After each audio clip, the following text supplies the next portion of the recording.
In normal times, it would be outrageous to think anyone in our government, anyone, would want to fundamentally transform us into anything but a better, freer society as our Constitution dictates.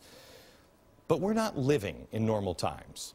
The world is changing right before our eyes and moving under our feet. These changes, this grab of power, has not been, and I want to make this clear, happening just in this presidency. Where were all of the people that were lined up on the left who were screaming about the Patriot Act and how you can't give these people any more power?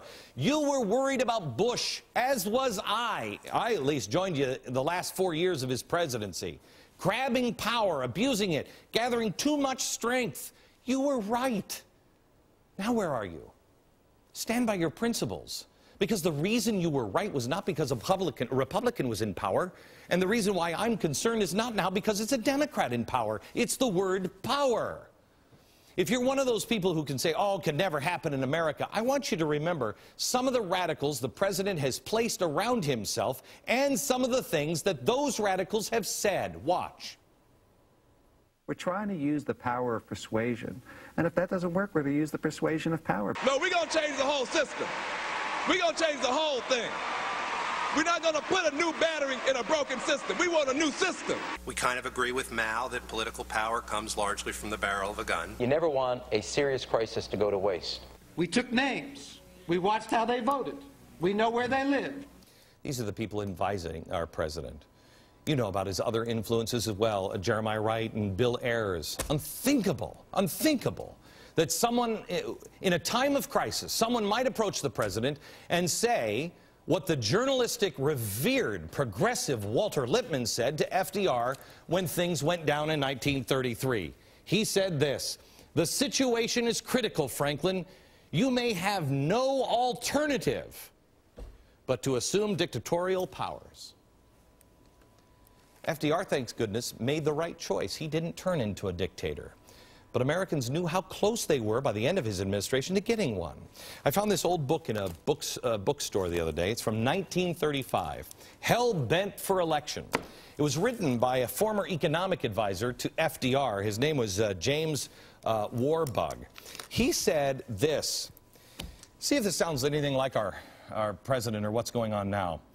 "He has carried out his promises where it mattered least and failed to do so where it mattered most.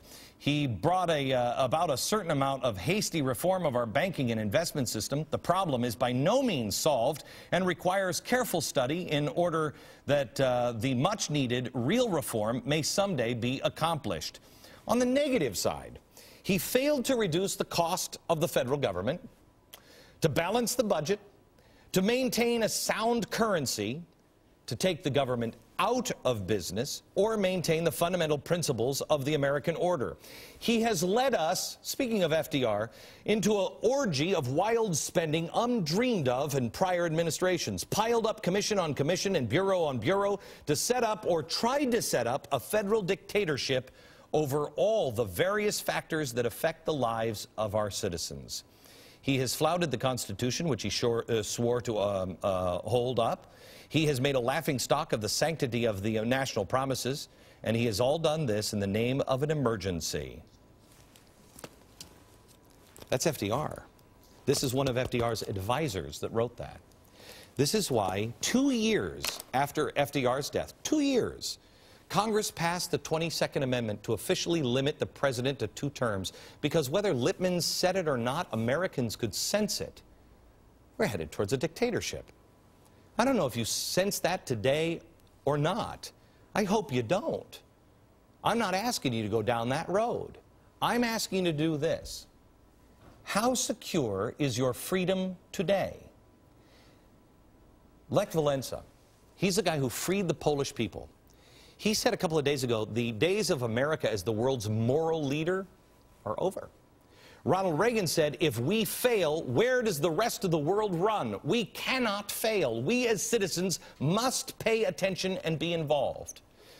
I'll leave you with this one last thought. It was the July before the Declaration of Independence was signed. It was 1775. John Adams was again away from his wife when he wrote these words: "A constitution of government once changed from freedom can never be restored.